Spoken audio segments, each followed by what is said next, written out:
Responder, piénsela usted en su corazón, piense la respuesta, porque en un ratito va a ocupar esa pregunta. En este momento de su vida, ¿qué es lo más importante para ti? Ahí se la dejo. Y le voy a invitar a que me acompañe a la palabra. Hoy no me voy a extender tanto. Entonces vamos a Juan 4, el Evangelio de Juan, capítulo 4. Gloria a Dios. Amén. Amén. Aleluya. Del 1 al 19. Aleluya. Glorioso Jesús. ¿Ya lo tienen? Amén. Amén. Amén. Vamos a leer la palabra, honrando a Dios. Cuando pues el Señor entendió que los fariseos habían oído decir, cuando pues el Señor entendió que los fariseos habían oído decir, Jesús hace y bautiza más discípulos que Juan, aunque Jesús no bautizaba sino sus discípulos, salió de Judea y se fue otra vez a Galilea, y le era necesario pasar por Samaria. Vino pues a una ciudad de Samaria llamada Sicar, junto a la heredad que Jacob dio a su hijo José. Y estaba allí el pozo de Jacob. Entonces Jesús, cansado del camino, se sentó así junto al pozo, y era como la hora sexta. Vino una mujer de Samaria a sacar agua, y Jesús le dijo, dame de beber, pues sus discípulos habían ido a la ciudad a comprar de comer. La mujer samaritana le dijo, ¿cómo tú, siendo judío, me pides a mí de beber, que soy mujer samaritana? Porque judíos y samaritanos no se tratan entre sí. Respondió Jesús y le dijo, si conocieras el don de Dios y quién es el que te dice, dame de beber, tú le pedirías y él te daría agua viva. La mujer le dijo, Señor, no tienes con qué sacarla y el pozo es hondo. ¿De dónde pues tienes el agua viva? ¿Acaso eres tú mayor que nuestro padre Jacob, que nos dio este pozo, del cual bebieron él, sus hijos y sus ganados? Respondió Jesús y le dijo, cualquiera que bebiere de esta agua volverá a tener sed, mas el que bebiere del agua que yo le daré no tendrá sed jamás, sino que el agua que yo le daré será en él una fuente de agua que salte para vida eterna. La mujer le dijo, Señor, dame esa agua para que no tenga yo sed ni venga aquí a sacarla. Jesús le dijo, ve, llama a tu marido y ven acá. La mujer respondió la mujer y dijo, no tengo marido. Jesús le dijo, bien has dicho, no tengo marido, porque 5 maridos has tenido y el que ahora tienes no es tu marido. Esto has dicho con verdad. Amén. Aleluya. Señor, te pido que seas tú, Señor, diciendo esta palabra que tú has preparado, Señor. No permitas que salga alguna palabra de mi boca, sino que venga tu Espíritu a hablar, Señor. Te doy gracias por permitirme estar aquí en el nombre de Jesús. Amén. Bueno, estuve hace unas semanas escuchando, había oído y leído esta historia y me llamó mucho la atención. Entonces, primero, para que podamos entender esta historia, necesitamos comprender que el contexto de por qué los judíos y los samaritanos no se trataban entre sí. Esta es una historia que vamos a encontrar en Segunda de Reyes, capítulo 17. Si quieren ir a buscarla para que la vayan leyendo, y si no, la puede buscar en su casa también. Yo se la voy a leer. Gloria a Dios. Gloria a Dios. Segunda de Reyes, capítulo 17, y vamos a leer del versículo 24 en adelante. Asiria puebla de nuevo a Samaria, y trajo el rey de Asiria gente de Babilonia, de Cuta, de Aba, de Amad y de Sepharvaim, y los puso en las ciudades de Samaria, en lugar de los hijos de Israel, y poseyeron a Samaria, y habitaron en sus ciudades. Y aconteció al principio, cuando comenzaron a habitar ahí, que no temiendo ellos a Jehová, envió Jehová contra ellos leones que los mataban. Dijeron pues al rey de Asiria: las gentes que tú trasladaste y pusiste en las ciudades de Samaria no conocen la ley de Dios de aquella tierra, y él ha echado leones en medio de ellos. Y he aquí que los leones los matan porque no conocen la ley del Dios de la tierra. Y el rey de Asiria mandó diciendo: llevad ahí alguno de los sacerdotes que trajiste de allá, y vaya y habite allí y les enseñe la ley del Dios del país. Y vino uno de los sacerdotes que habían llevado cautivo de Samaria y habitó en Bet-el, y les enseñó cómo habían de temer a Jehová.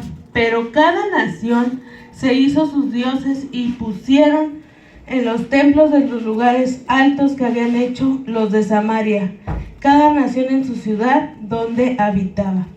Es decir, este pueblo, cuando el rey de Asiria manda a habitar este pueblo de nuevo, pero con personas, hicieron una mezcla entre personas que eran del pueblo de Israel y personas que no pertenecían a este pueblo.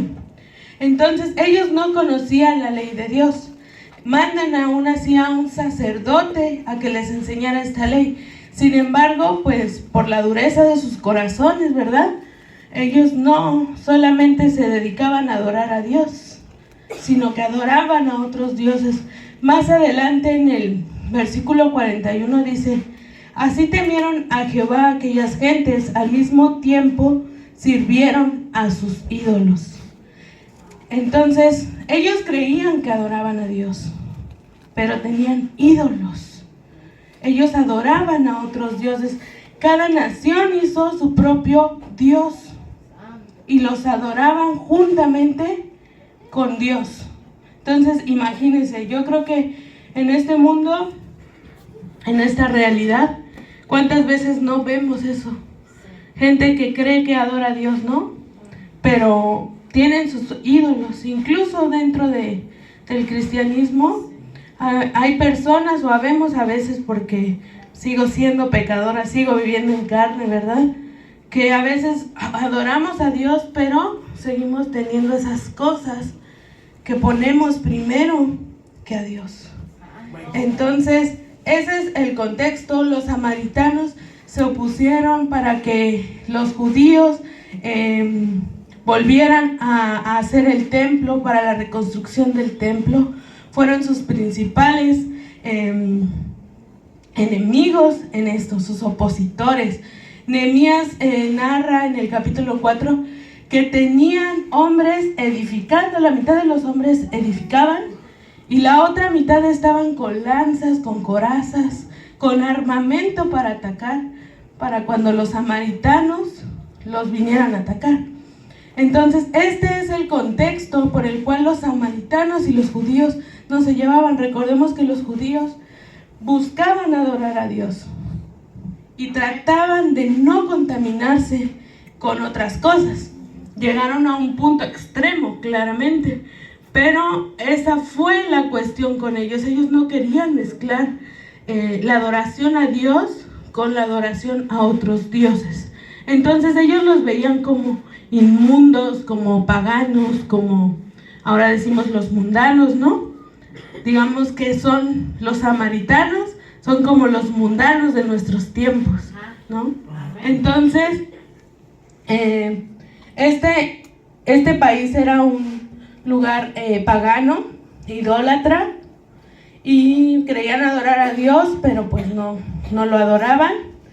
Y para que cuando los judíos querían ir a Galilea, o de Galilea hacia Judea, ellos tenían que, el camino más corto era atravesar Samaria, porque estaba en medio. Estaba Galilea, estaba Samaria en medio y abajo estaba Judea.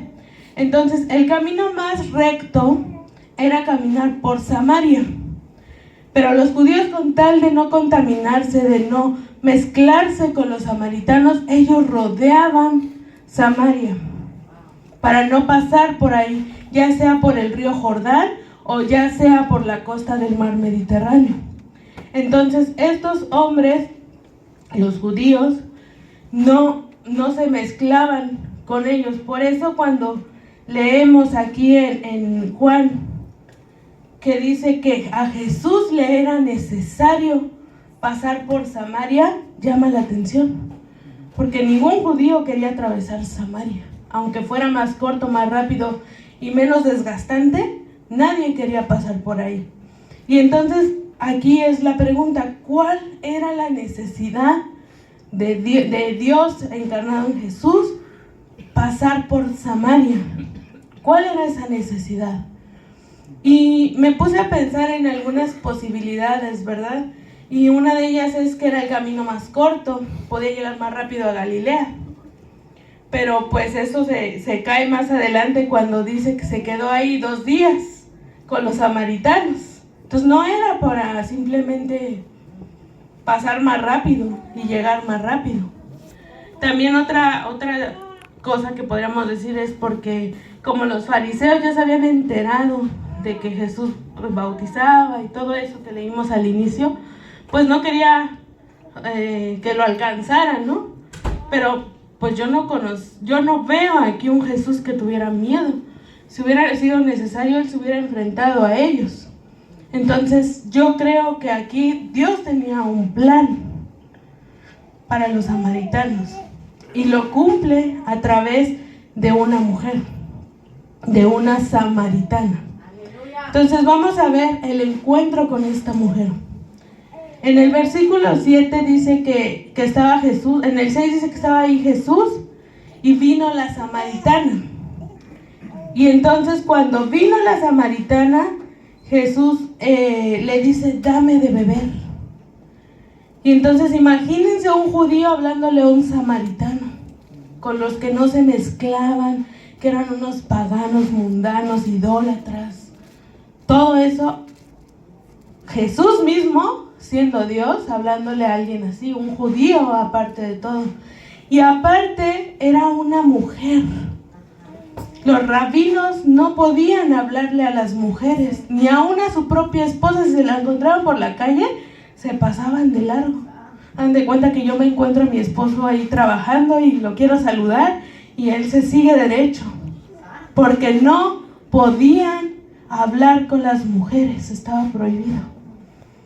Y entonces ahí Jesús estaba rompiendo muchas cosas. Estaba hablando con una mujer pagana y una mujer. Aquí quiero hacer un paréntesis antes de continuar esta historia que me encantó. Y es, hermanas, aprovechando que es culto de damas, ¿verdad? Amén. Hermanas, a veces ahí en el mundo nos quieren meter filosofías y decirnos que estar en Jesucristo es vivir donde no nos valoran supuestamente, donde somos menos, porque seguimos los estatutos de Dios y el orden de Dios.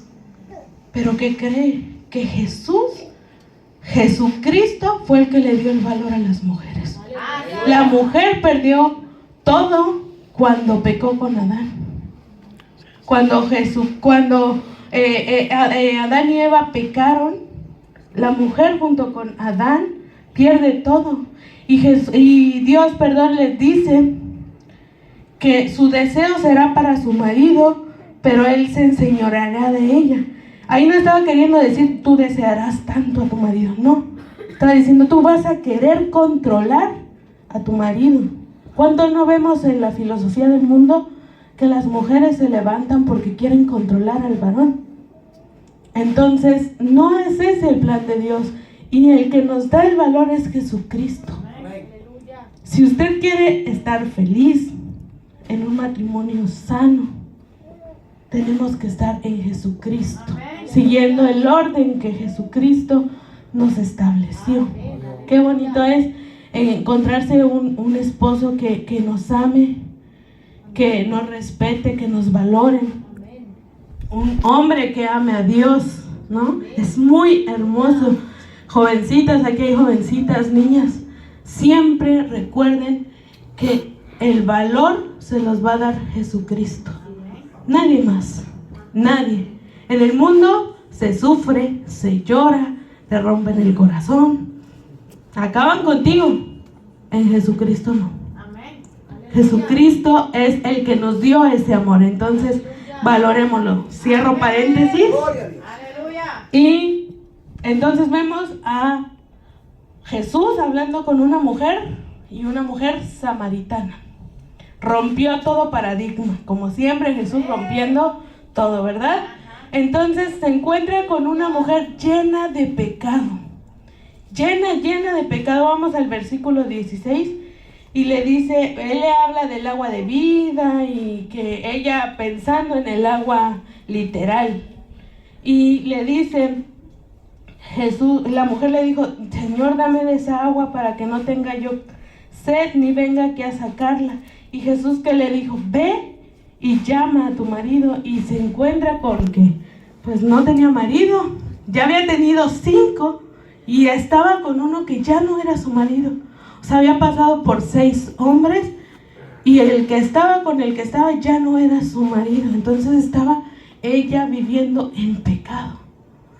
Yo sé que actualmente para el mundo, para nosotros no, para el mundo ya no es una cosa rara ver una mujer que tuvo 5, 6, 7, 8, 10 maridos. Pero en esos tiempos sí lo era. Y para nosotros sabemos que vivir en Jesucristo es seguir sus mandamientos, ¿verdad? Amén. Y esto se lo voy a demostrar, que estaba llena de pecado. En Deuteronomio 24. Aleluya.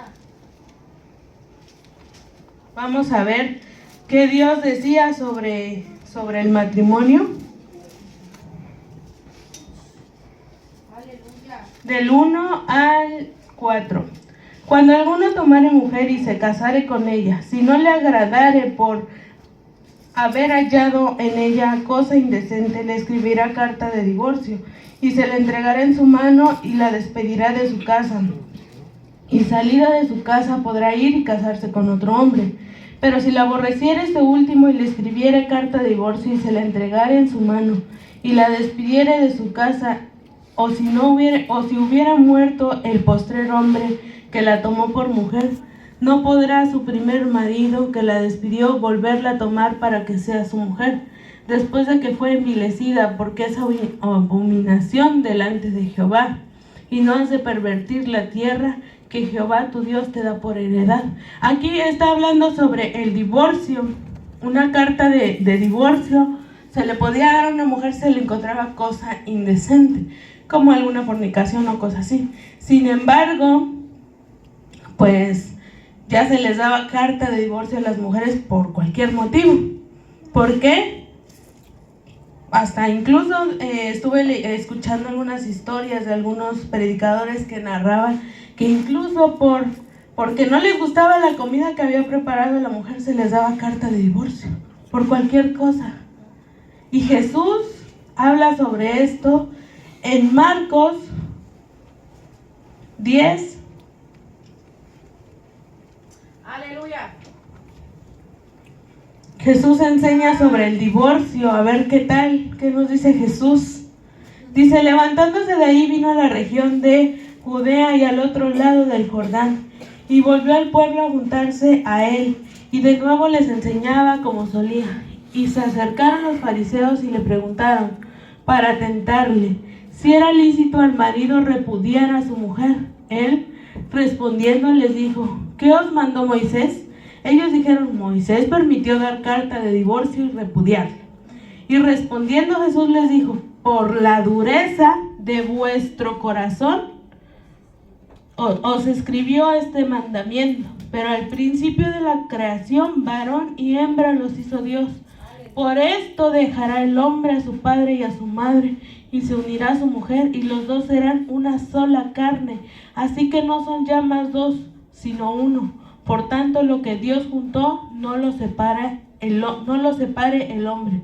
En casa volvieron los discípulos a preguntarle lo mismo, y les dijo, cualquiera que repudia a su mujer y se casa con otra, comete adulterio contra ella. Y si la mujer repudia a su marido y se casa con otro, comete adulterio. Esta mujer había tenido 5 divorcios, 5 adulterios. Y aparte estaba en fornicación porque no se había casado con el sexto. Entonces era una mujer llena de pecado, como estábamos todos nosotros cuando venimos a Jesucristo.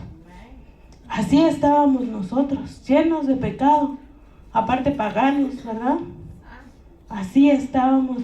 Entonces era una mujer vacía, que trató de llenarse con el matrimonio, con un hombre y con otro, y con otro, y con otro. Con personas trató de llenarse, que lo único que hicieron fue irla rompiendo, porque imagínense, aquí dice, la palabra dice que nos unimos a nuestro marido y ya no somos dos, somos uno. Entonces ahí se tuvo que haber una ruptura para que entonces pudiera andar con otra persona. Entonces esta mujer ya estaba rota por donde quiera verlo. Y como a veces somos así, tratamos de llenar esos vacíos con otras cosas como mujeres, hombres, tratamos de llenarlos con fornicación, con cualquier pecado, con drogas, con alcohol. Incluso hay personas que tratan de llenar ese vacío estudiando. No es malo, por supuesto que no. Sin embargo, no es bueno querer llenar nuestros vacíos con lo que no lo va a llenar. Escuché una frase que me gustó y que decía, el ser humano tiene un vacío en sí mismo del tamaño de Dios. O sea, que ¿quién lo va a poder llenar? Dios es el único que va a poder llenar ese vacío. Amén. Entonces vemos a esta mujer pagana, que Jesús se acerca a ella, tiene un encuentro con ella. Y Jesús le dice que en el versículo 10, que si conociera el don de Dios y supiera quién es el que le pide de beber, ella le pediría a él. En otra versión dice, si tú supieras el regalo que Dios tiene para ti y supieras quién soy yo, entonces tú me pedirías a mí. Pero eso es lo que pasa, que en el mundo o incluso a veces dentro de la iglesia no conocemos el don de Dios. No conocemos el regalo que Dios tiene para nosotros. Dios tiene tanta bendición para nosotros en todos los sentidos, pero sobre todo en querer llenar lo que Él sabe que está vacío, porque falta Él en nosotros. Entonces Jesús tenía un regalo preparado para esta mujer. Y no nada más para ella, porque de ahí salpicó la bendición para todo el pueblo, ¿verdad? Entonces le ofrece el agua de vida. Hace rato la hermana leía que el que tenga sed que vaya a Jesús, ¿no? Y me dio alegría porque dije, no cabe duda que Dios es perfecto y sabe lo que hace. Jesús le ofrece el agua de vida, pero primero enfrenta su pecado.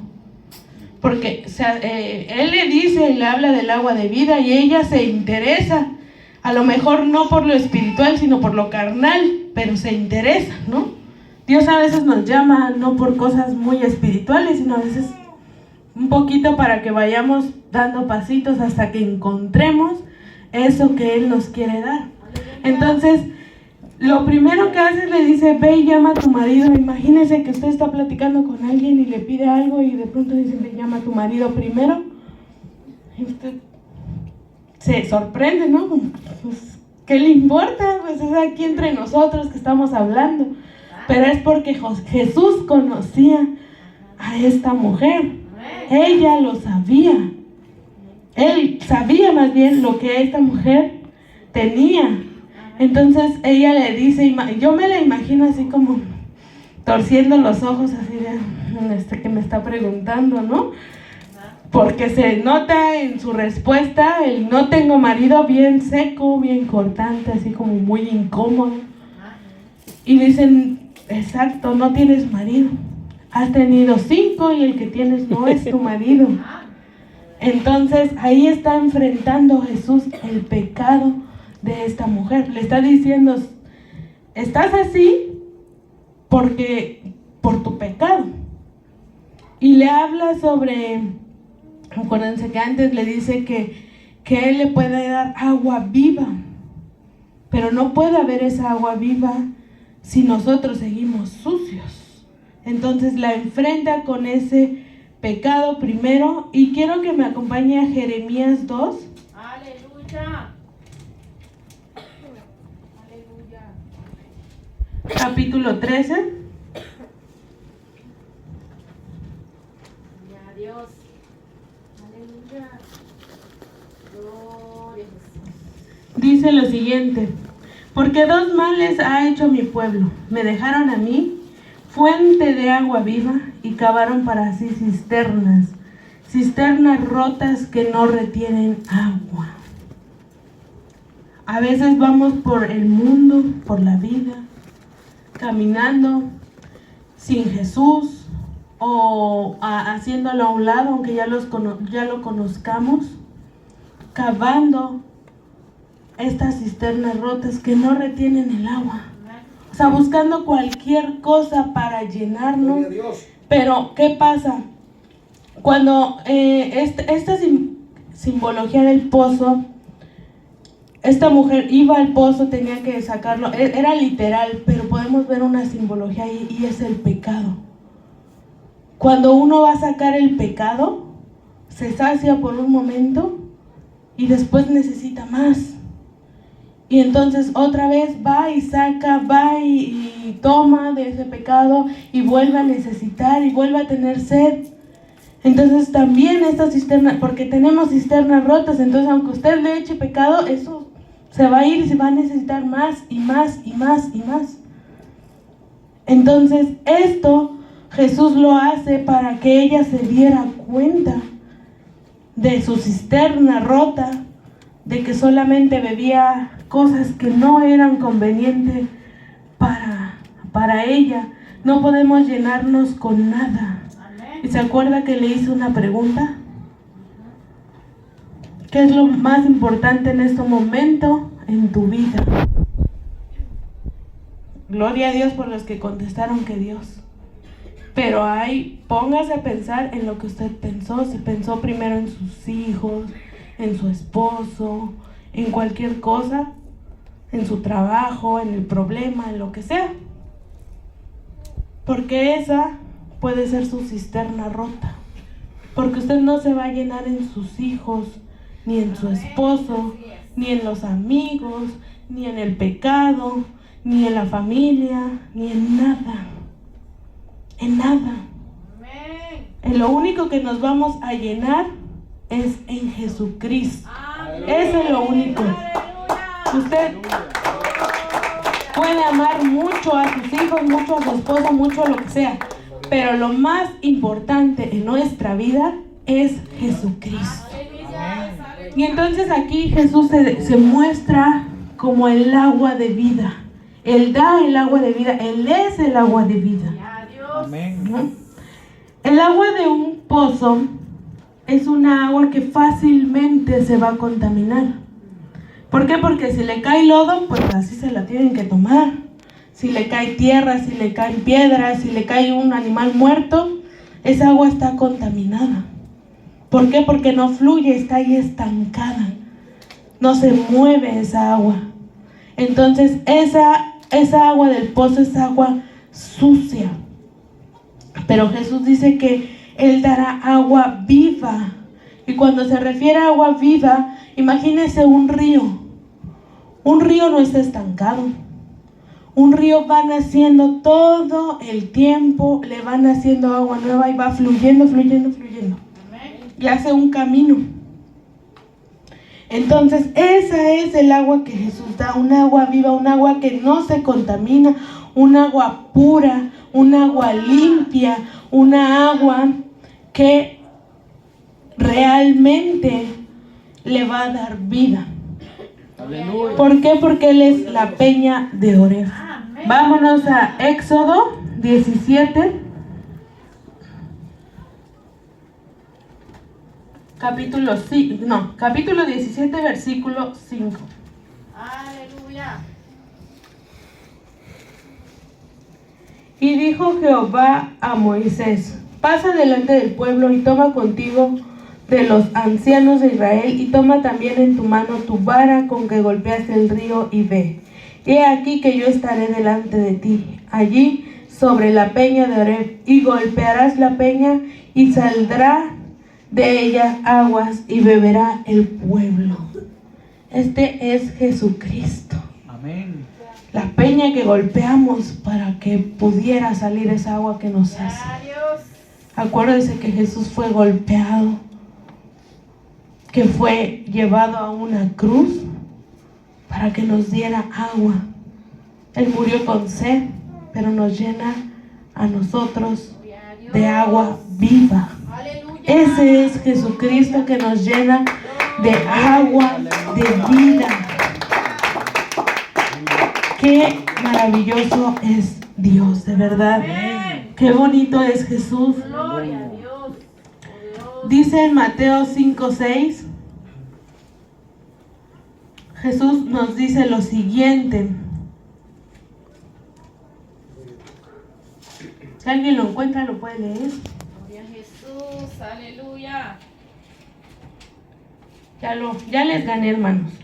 Bienaventurados los que tienen hambre y sed de justicia, porque ellos serán saciados. Hambre y sed. Recordemos que Jesús aparte es pan de vida, ¿verdad? Pero es, ahorita que estamos hablando del agua, hambre y sed de justicia. Hambre y sed de ser justificados. Si usted viene a Jesucristo es porque tiene necesidad de ser justificado por Él. Amén. Necesidad de Él. Entonces usted va a ser saciado o saciada. Usted, si tiene hambre, si tiene sed, venga a Jesucristo. Su alma, su corazón lo necesita. Amén. Y también en Juan 6:35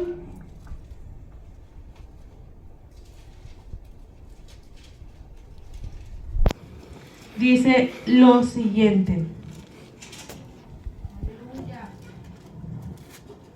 Jesús dijo: yo soy el pan de vida, el que viene a mí nunca tendrá hambre, el que en mí cree no tendrá sed jamás.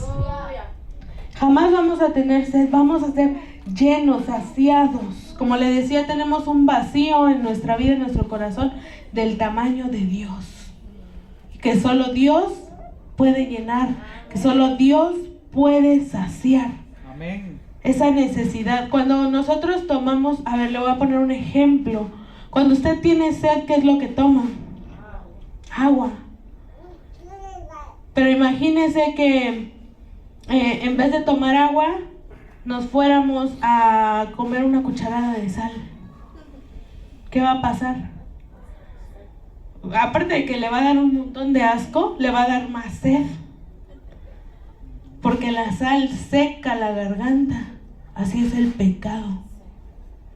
Usted va queriendo saciar su sed comiendo sal. Y entonces lo único que pasa es que nos da más sed. Y aparte nos llenamos y nos contaminamos porque la sal hace un daño terrible, ¿verdad? Entonces este es Jesucristo el que nos da el agua. Creer en Jesucristo nos quita la sed del mundo. Cuando realmente uno bebe a Jesucristo, cuando uno realmente prueba de esa agua, cuando uno realmente empieza a amar a Dios, no hay nada que pueda volver a saciarle. Nada. Nunca jamás. Usted, Dios no lo quiera, espero, hermanos, que todos perseveremos hasta el fin. Pero si nosotros nos llegamos a ir alguna vez al mundo, que no queremos regresar a ese mundo lleno de perdición, sucio, usted no va a estar en paz. Porque se va a acordar de que usted bebió agua limpia y ahorita está tomando agua de mar, agua sucia, llena de lodo, contaminada. Entonces cuando uno ama y conoce a Jesucristo, ya no hay nada que lo pueda saciar. Jesús da el agua gratuitamente. A Él le costó mucho, pero a nosotros no nos cuesta absolutamente Nada, nada, hermanos. Vamos a Apocalipsis 21, versículo 6.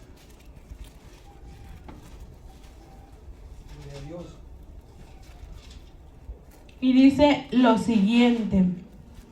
Me dijo, hecho está, yo soy el alfa y el omega, el principio y el fin. Al que tuviere sed, yo le daré gratuitamente. Aleluya. Usted no tiene que pagar nada por esa agua. Poderoso Dios. Nada. En el capítulo de ahí mismo, Apocalipsis 22, 17, dice, y el espíritu y la esposa dicen, ven. Y el que oye, diga, ven. Y el que tiene sed, venga. Y el que quiera, tome del agua de la vida gratuitamente. Aleluya. Si usted tiene sed, si de pronto en nuestra vida encontramos situaciones en las que no vemos para dónde hacernos, no vemos nada, tenemos una necesidad, venga Jesús. Así es. Él le va a dar agua, Amén. le va a dar paz, le va a dar tranquilidad, lo va a saciar. Amén. Él va a hacer todo.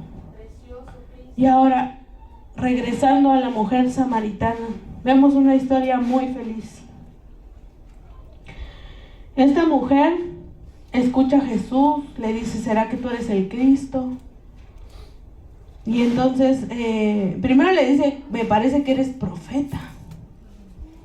Y le hace algo ahí, me llamó mucho la atención porque dice, nuestros padres adoraron en este monte y vosotros decís que en Jerusalén es el lugar donde se debe adorar.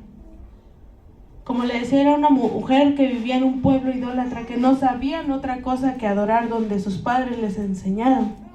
Ella a lo mejor intentaba, pero pues no pasaba nada porque no conocía el verdadero don de Dios. Y entonces Jesús le empieza ahí a decir que no importa, que lo que ahora va a importar, ya no va a ser necesario que sea en Jerusalén o en un monte, sino que ahora vamos a poder adorar en espíritu y en verdad. Y ahí le da, básicamente le da una profecía de lo que iba a pasar más adelante. ¿Por qué? Porque aquí Jesús le está revelando que ya no va a importar de dónde seamos, quiénes seamos, cómo venimos, cómo estamos, no importa. Jesucristo nos sacia y ahora podemos adorar al Padre en espíritu y en verdad. Porque Dios es espíritu y le adoramos con nuestro espíritu. Entonces aquí esta mujer conoce el don de Dios, ahí sí, conoce a Dios y empieza a ella como a decir, ¿será que eres el Cristo?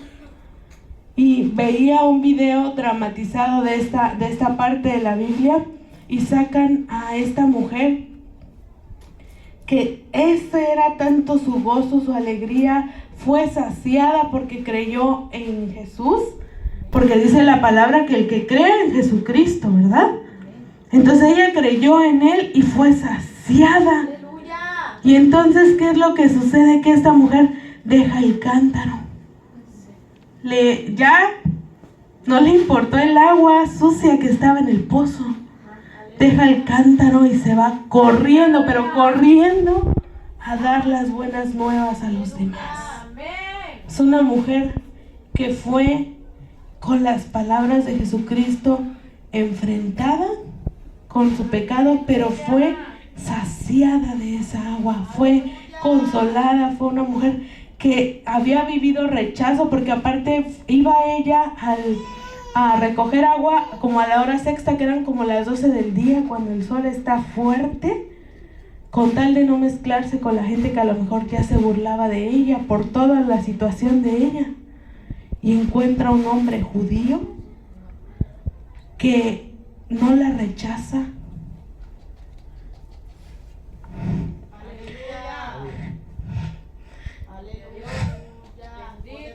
Gloria a Dios. Que la llena de amor, que le dice, no importa lo que has hecho, vas a poder adorar a Dios, vas a poder amarlo, serás llena Ya no vas a necesitar a nada ni a nadie. Precioso Jesús. Entonces ese es el Dios tan maravilloso que tenemos. Ya no importa nada, hermano. Lo que usted hizo, lo que no hizo. Si usted de pronto vuelve a caer, no pasa nada. Venga Jesucristo, que Él lo va a perdonar, lo va a saciar, lo va a llenar. Precioso Jesús. Gloria a Este es Jesucristo. Imagínense ahora al final a Jesús sonriendo porque había ganado un alma, Aleluya. porque había conocido a una mujer que él sabía que era una mujer rechazada y pecadora, pero que se había salvado. Aleluya. Y no solo eso, me lo imagino sonriendo. Bien, llegan sus discípulos y le dicen: Señor, aquí está la comida. Aleluya. Y él le dice: yo tengo una comida que ustedes no conocen. Aleluya. Hacer la voluntad de mi Padre. Aleluya. Y él con un gozo, con una alegría, que ya no le importó la comida, a Jesús no le importaba. Ay, lo que le importaba es que esta mujer había conocido, y no solamente eso, a través de ella ganó a muchos samaritanos. La usó, no fue por ella, pero la usó a ella Aleluya. para que muchos samaritanos creyeran. Y al final es algo bien bonito, porque los samaritanos al final dicen y decían a la mujer: ya no creemos solamente por tu dicho, porque nosotros mismos hemos oído y sabemos que verdaderamente este es el Salvador del mundo, el Cristo. Aleluya. Me recuerda a Job: de oídas te había oído, pero ahora mis ojos te ven. Aleluya. Gloria a Dios. La gente le puede hablar de Jesucristo, pero si usted no viene a Jesucristo, no va a poder decir: Él es mi Salvador. Vaya a Jesucristo siempre. Aleluya. Y bueno, hermanos, espero que Dios haya hablado a su corazón como habló al mío, y sigamos fortaleciéndonos en Él. No hay nada mejor, nada va a llenar ese vacío que Jesucristo llena. Amén. Dios les bendiga y que el Señor nos siga bendiciendo.